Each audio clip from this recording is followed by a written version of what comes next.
Vous connaissez sûrement, peut-être, la légende du joueur de flûte d'Hamelin. Un homme qui attire les enfants avec une flûte enchantée pour les faire disparaître. C'est une légende, évidemment, mais inspirée d'un fait réel. Et c'est de cela dont on va parler aujourd'hui. C'est parti.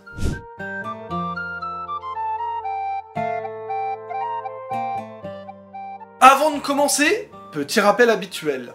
On s'abonne et on like la vidéo. Ça nous fait plaisir et ça nous aide pour le référencement. Tout bénef! Merci à tous. D'abord, la légende.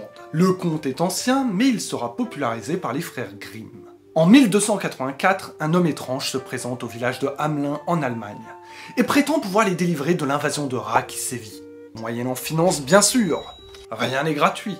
Le 26 juin de la même année, l'homme réapparaît. Il a bien chassé les rats du village, mais n'a pas été payé.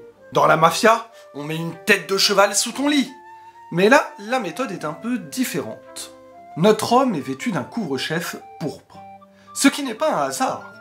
Le diable est souvent coiffé de cette manière dans les représentations médiévales. Et pour cause, notre homme va user de diablerie.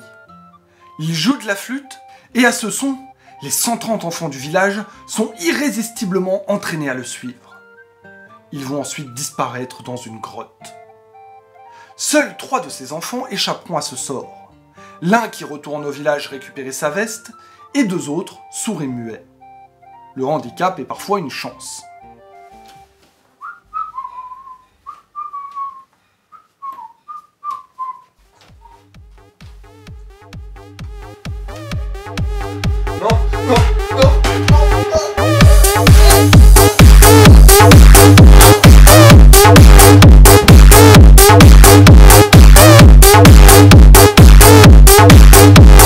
Les enfants vont réapparaître de l'autre côté de la grotte.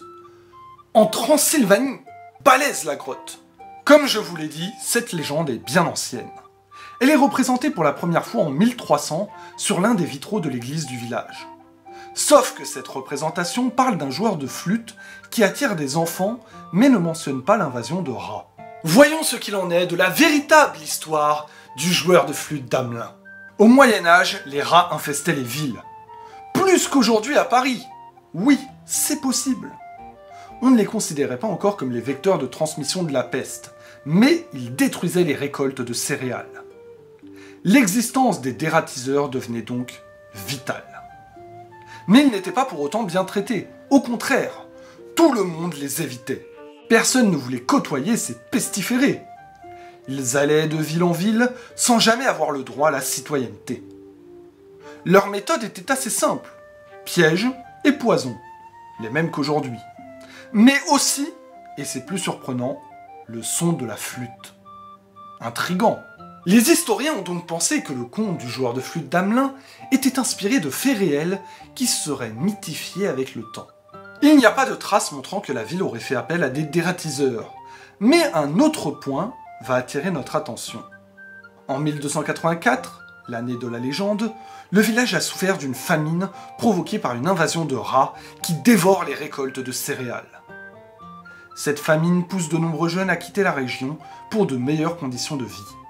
Dans le même temps, le roi de Hongrie, Ladislas IV, promet aux jeunes Allemands d'être exemptés d'impôts et de services militaires s'ils acceptaient de peupler la région des Carpates, territoire avec une faible densité démographique. Pour faire passer la nouvelle, un recruteur faisait le tour des villages et rassemblait les habitants sur la grande place à coups de sifflet. Vous avez peut-être compris. Invasion de rats, départ des jeunes, pour les Carpates dont une partie se trouve en Transylvanie, et un recruteur qui utilise un sifflet. Vous mélangez le tout et vous obtenez notre légende. Ce dépeuplement a été vécu comme un traumatisme par les habitants d'Hamelin, qui se retrouvent d'un seul coup privés d'une génération entière de jeunes hommes.